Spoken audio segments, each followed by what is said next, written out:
নগাঁৱৰ বৰহমপুৰ সমষ্টিত অগপ আৰু কংগ্ৰেছ শিবিৰত মুখ্য আঘাত। নগাঁৱৰ বৰহমপুৰ সমষ্টিৰ অন্তৰ্গত ভৰাগুৰিত বিজেপি দলৰ বৃহৎ যোগদান কাৰ্যসূচী। ভৰাগুৰি পঞ্চায়ত বিশেষকৈ অগপ দলৰ দুৰ্গ আছিল। বুধবাৰে পঞ্চায়তটোৰ প্ৰায় 200 অগপ আৰু কংগ্ৰেছ কৰ্মীয়ে যোগদান কৰে বিজেপি দলত। মুখ্যমন্ত্ৰী ডক্টৰ হিমন্ত বিশ্ব শৰ্মা আৰু নগাঁৱৰ বৰহমপুৰ সমষ্টিৰ বিধায়ক জিতু গোস্বামীৰ কাম কাজত সন্তুষ্ট হৈ অগপ আৰু কংগ্ৰেছ দল ত্যাগ কৰি বিজেপি দলত যোগদান কৰে। নগাঁৱৰ বৰহমপুৰৰ বিধায়ক জিতু গোস্বামীৰ উপস্থিতিত বিজেপিত যোগদান কৰে এইসকল অগপ আৰু কংগ্ৰেছ কৰ্মীয়ে। ইফালে নগাঁৱৰ বৰহমপুৰৰ বিধায়ক জিতু গোস্বামীয়ে এইবাৰ নগাঁও জিলা অগপৰ সভাপতিক চিনি নাপাওঁ বুলি মন্তব্য কৰি এক প্ৰকাৰ মণিমাধৱ মহন্তৰ ওপৰত খৰ্গগ্ৰস্ত হৈ পৰিছে। নগাঁৱৰ পৰা বিভূতি বৰাৰ প্ৰতিবেদন, বতৰদবা লাইভ।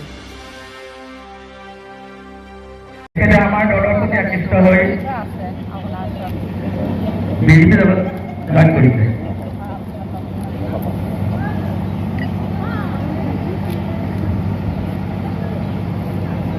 ৰীনা বৰুৱা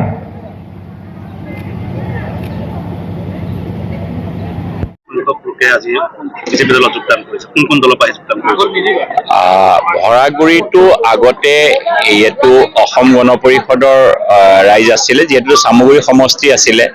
তেতিয়া ইয়াতে কংগ্ৰেছ নকৰা লোকসকলে অসম গণ পৰিষদ কৰিছিলে অলপ। আজি ইয়াতে অসম গণ পৰিষদৰ পৰা বেছিভাগ অসম গণ পৰিষদৰ পৰা আহিছে আৰু কংগ্ৰেছ দলৰ পৰা আহিছে। দুয়োটা দলৰ পৰা তেখেতসকলে যোগদান কৰিছে আৰু মই তেখেতসকলক আন্তৰিক শুভেচ্ছা আৰু ধন্যবাদ জনাইছো যে ভাৰতীয় জনতা পাৰ্টিৰ প্ৰতি তেখেতসকলে আস্থা দেখুওৱাৰ কাৰণে।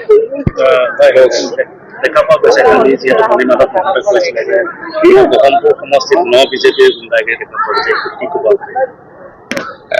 বহৰমপুৰ সমষ্টিত আমি 5টা বছৰে বিধায়ক হিচাপে আৰু ভাৰতীয় জনতা পাৰ্টিৰ যি আপুনি দলীয় উত্থান, মই আপোনাক কৈছোৱেই যে আমি ভাৰতীয় জনতা পাৰ্টিৰ যিটো দলীয় উত্থান যোৱা 5টা বছৰত আছিলোঁ, আমি ইলেকশ্যনবিলাক জিকো তেতিয়া গম পাওঁ যে পাব্লিকৰ ছাপোৰ্ট আছে নে নাই।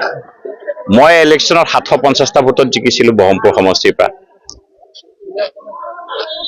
লোকসভাত আমি 35,000 ভোটত জিকিছোঁ আৰু পঞ্চায়তত আমি প্ৰায় 70,000 ভোটত জিকিছোঁ। এই কথাটো মণিমাধৱ মহন্তই কৈছে যে কম ভোটত জিকাৰ কাৰণে তেওঁলোক শংকিত হৈ পৰিছে, হয়তো হেৰুৱাব লাগিব পাৰে সমষ্টিটো, সেইকাৰণে তেওঁলোকে বিচাৰিছে। চাওক, মেইন কথা মই আৰু হেৰি নহয়, এই জিলা সভাপতি লেভেলত মই নুশুনো এইবিলাক। আজিলৈকে মই টিভিত তেওঁলোকৰ সভাপতি ভাষণেই নুশুনো, আৰু জিলা সভাপতি ভাষণ ক'ত শুনিম। আৰু এটা কথা কৈছে যে বেডৰুমত কি কথা পাতিছে, জুহালত কি কথা পাতিছে, সেই কথা যদি বিজেপি কৰ্মীসকলে অনুধাৱন নকৰে তেতিয়াহ'লে আগ্নেয়গিৰি উদ্গীৰণ হ'ব। মই কৈছো ন, মই কথা নাপাতিম। মই জিলা সভাপতি নেকি তেওঁ নে কি? তেওঁ কি পোষ্টত আছে মই নাজানো। ইমান তেনেকুৱা লিডাৰ মই তেওঁলোকৰ সভাপতি ভাষণেই মই নুশুনো। কিন্তু শুনিবলগীয়া কি আছে? আৰু মেইন কথা কি, মই এটা কথা ক'লো, মই দুটা কথা আপোনাক কৈ যাওঁ।